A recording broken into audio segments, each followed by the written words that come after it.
ব্রাকের মধু চাষ প্রকল্প। এখানে দেখেন মৌমাছি সবাই মোটামুটি। এখন এটা মৌমাছি কি করা হচ্ছে?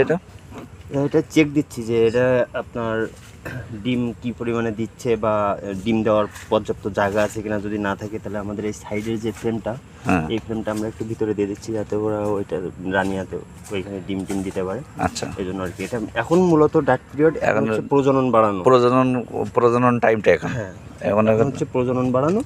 আচ্ছা আচ্ছা।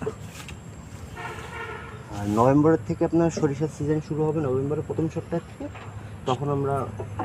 তখন আমরা মধুর মানে আড়নের জন্য আর কি প্রসেসিং হবে আর কি, তাই তো?